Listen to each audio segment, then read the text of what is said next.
మార్కెట్లో ఏ కోర్స్ చేసినా రెండేళ్ల ముచ్చటే. కానీ ఏఐ అండ్ డేటా సైన్స్ నేర్చుకుంటే రాబోయే 10 ఏళ్ల వరకు మీ కెరియర్ కి తిరుగుండదు. అది ఒక్క ఇన్నోమాటిక్స్ తోనే సాధ్యం. రామారావు గారితో పాటు ప్యారలల్ గా నాకు రామనాయుడు గారు ఒకసారి నాతో అన్నారు సార్, ఎన్టీ రామారావు గారి మాస్ పాపులారిటీ మాస్ బేస్ని అటాక్ చేసిన హీరో ఒకే ఒక హీరో కృష్ణ అని. అవును, అంటే అతను కూడా మాస్ హీరో కదా. మాస్ హీరో కృష్ణ గారు కూడా మాస్ హీరో.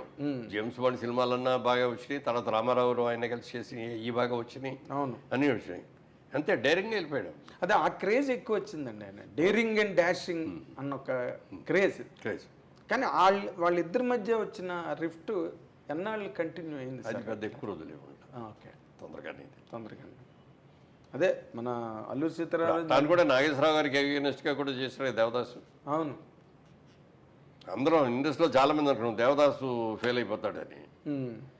ఆ సినిమా కంటే ముందేమో పాత దేవదాసు రిలీజ్ చేశారు, అది 100 days ఆడేసింది. అది కూడా అంటే ఇప్పుడు మనం మాట్లాడితే ఏదో మన ఇండస్ట్రీలో వ్యవహారాలు కాబట్టి, కానీ అది కూడా ఏదో ఒక పాలిటిక్స్ చేసి దాని నాగేశ్వరరావు దేవదాస్ రిలీజ్ చేశారు కృష్ణ గారి మీద అని ఒక టాక్ నడిచింది. అది ఎవరో కొన్ని రైట్స్ తీసుకున్నారు, అది తీసుకొని చేశారండి. వాళ్ళు కమర్షియల్గా ఆలోచించింది. అదే దీని మీద కోపం కానీ ఇదే అని కాదు. ఈ గొడవలో అసలు దేవదాస్ అంటే నాగేశ్వరరావు గారే అనే కదా ఇండస్ట్రీలో.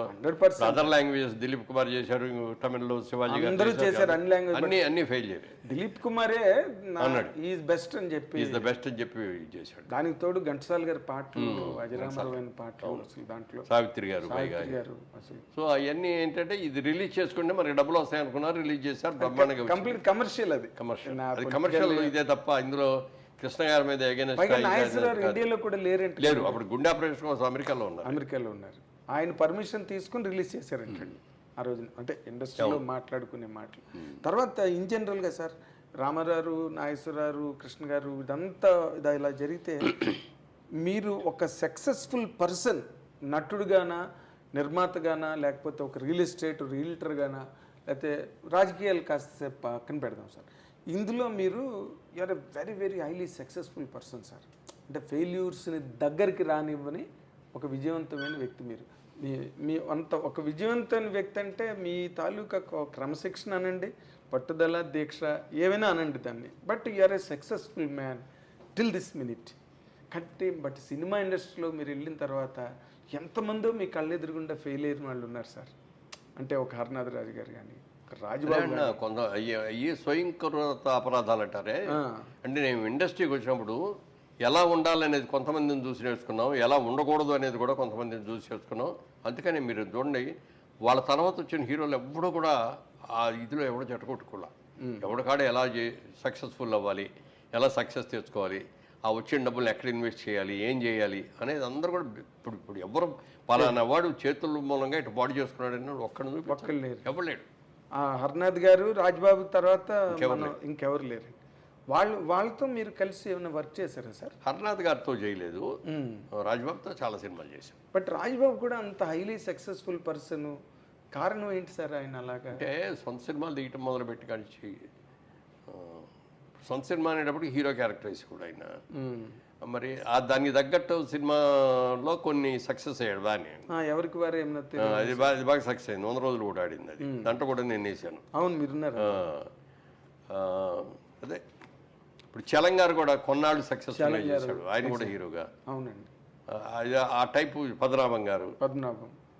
అదే అంటే ఇప్పుడు ఆ లిమిట్ దాటేసే పెద్ద పెద్ద డైలాగులు రామారావు రాజశేఖర్ చెప్తాను నేను అట్లాంటి క్యారెక్టర్ చేస్తారంటే ఎట్లా నప్పదు. వాళ్ళు ఏ క్యారెక్టర్లు చేస్తున్నారో ఆ క్యారెక్టర్. ఇప్పుడు కాంతారావు గారు కూడా ఫర్ దట్ మ్యాటర్ ఆయన కూడా అంతే కదా. కాంతారావు అన్ని సినిమాలు హీరో చేసి కూడా ప్రొడ్యూసర్గా తీసి దెబ్బతినే ఆయన లాస్ట్లోకి వచ్చినప్పుడు డబ్బులు లేకుండా అయిపోయింది. అవును, ఎవరు రజనీకాంత్ డబ్బులు పంపించారు. ఇప్పుడు సినిమా సక్సెస్ అవుద్దా లేదా అనేది మన చేతుల్లో లేదండి. అవును, కాబట్టి ఏంటంటే మన కెపాసిటీ ఏంటి, మనం ఎంతవరకు ఖర్చు పెట్టవచ్చు, ఎంతవరకు దీని మీద రిస్క్ చేయొచ్చు అనేది చూసుకునేవాళ్ళం. అందులో మా బ్రదర్ కిషోర్ ఆడిటింగ్లో బాగా ఎక్స్పర్ట్, బ్రహ్మాండ కంపెనీలో చదువుకున్నాడు. అందుకని ఎప్పటికప్పుడు ఇది 4 జిల్లాలు బేరాలు వచ్చి అమ్మేసేద్దాం అనేవాడు. ఎందుకు సినిమా చాలా బాగా వచ్చింది, ఏం అక్కర్లేదు అనేవాడు నేను. ముందు మనం సేఫ్ అవ్వాలి అనేవాడు. ఆ సేఫ్ అవడానికి ఏమేమి కావాలో అవన్నీ చేసేవాడు. తర్వాత సినిమా మనం అనుకున్నంత సక్సెస్ అవుతా లేదనేది వేరే విషయం, చెప్పలేం. అందుకని ముందు సేఫ్ అయిపోవాలి అనేది తమ్ముడికి ఉండేది. అయితే మీ సక్సెస్లో ఎక్కువ భాగం కిషోర్ గారికి ఇవ్వాలి డెఫినెట్గా ఏమండి ప్రొడక్షన్ సైడ్గా ఎక్కడ ₹1 వేస్ట్ అనేది లేకుండా చేసాడు ప్రొడక్షన్. తర్వాత- తర్వాత అసలు స్క్రిప్ట్ నిర్వహణ అని చెప్పి పెట్టాం అతని పేరు. మొత్తం స్క్రిప్ట్ రెడీ చేసి చూసుకునేవాడు. చేసిన తర్వాత డైరెక్టర్ని అడిగేవాడు. సబ్జెక్ట్ సెలక్షన్ అవన్నీ నేను కూర్చునేవాడిని. సబ్జెక్ట్ సెలక్షన్ అయిపోయిన తర్వాత గణేష్ పత్రాలు రైటర్స్ రాయటం అన్నీ అయిపోయింది. డైరెక్టర్ ఒక్కటే అడిగేవాడు, ప్రతి ఎన్ని క్యారెక్టర్లు ఉన్నాయో రాయండి, ఓహో క్యారెక్టర్ 3 పేర్లు రాయండి. ఆర్టిస్టులు artist first preference, second preference, third preference. Choice. నేను ఫస్ట్ ప్రిఫరెన్సే ట్రై చేస్తా. ఫస్ట్ కుదరకపోతే సెకండ్ కుదరకపోతే థర్డ్. బట్ మా లెక్క ప్రకారం మేము వెళ్తాం. యాజ్ అ బిజినెస్ మ్యాన్గా కూడా దృష్టిలో పెట్టుకొని ఇంత రెమ్యూనరేషన్ ఈ క్యారెక్టర్కి అనవసరం అని అనుకుంటే వేరే క్యారెక్టర్కి వెళ్ళిపోతామని అట్లా క్యాల్కులేట్ చేసేసాం. అలా లెక్కలు వేసుకొని చేసాం. అందుకని ఏ సినిమా బడ్జెట్ ఎంతో వేసుకున్నది ఆ బడ్జెట్ రూపాయికి తక్కువ లేకుండా 5% కూడా అటు ఇటు అయ్యేది కాదు. ఆ బడ్జెట్ ప్రకారం బడ్జెట్లో అయిపోయేది. ఇది ఈ సినిమా మొదలుపెట్టిన తర్వాత 100 రోజు సినిమా రిలీజ్ చేద్దాం అని అనుకుంటే ఆ 100 రోజు చేసాం పర్ఫెక్ట్గా. ఈ అన్నిటికీ అందుకే కొంచెం కిషోర్ గారికి చెడ్డ పేరు ఉంది సార్ ఇండస్ట్రీలో, అదే దుర్మార్కెట్ అని. అంటే ఏదంటారు పాపాల వారుడు అంటుంది చూడే. నా దగ్గరికి వచ్చి ఎవరో డేట్లు అడిగేవారు. అలాగే నేను తప్పకుండా చేద్దామండి, బ్రదర్ ఉన్నాడు కదా కిషోర్తో మాట్లాడండి అనేవాడు. ఆయన దగ్గరికి వెళ్ళగానే కుదరదండి, ఇప్పుడు ఎట్లా కుదురుద్ది అనేవాడు. ఆయన నాకు తెలుసు మురళీమోహన్ గారు మంచివాడు కానీ వాళ్ళ అబ్బాయినండి టఫ్ అండి, మాట ఎండండి అనేవాడు. కాదు, కిషోర్ గారు ఆఫీస్లో ఉన్నారంటే వెనక్కి తిరిగి వెళ్ళిపోయిన వాళ్ళు నాకు తెలుసండి మెడ్రాస్లో. అందుకే నవ్వు వస్తుంది నాకు అవి తలుచుకుంటే. నేనే ఎవరి దగ్గర నో అని లేకపోయేవాడిని. నేను అనేవాడిని కిషోర్ గారిని, ఏమంటే మీరు ఆఫీసులో కూర్చుంటే వెళ్ళిపోతున్నారు అంటే రావట్లేదు. అలాగా ఇప్పుడు ఈ లెక్కలు అవన్నీ వీళ్ళకి తెలియకపోవడం, కాంతారావు గారికి కానీ లేకపోతే కృష్ణ గారితో పాటు వచ్చిన రామ్మోహన్ ఏమైపోయాడు ఆయన కూడా మళ్ళీ భద్రామం గారు కూడా ఎంత కెరీర్ బ్రహ్మాండమైన కెరీర్ ఉండి ఆఖరాకర్లో వచ్చినప్పుడు ఆయన దగ్గర లేకపోతే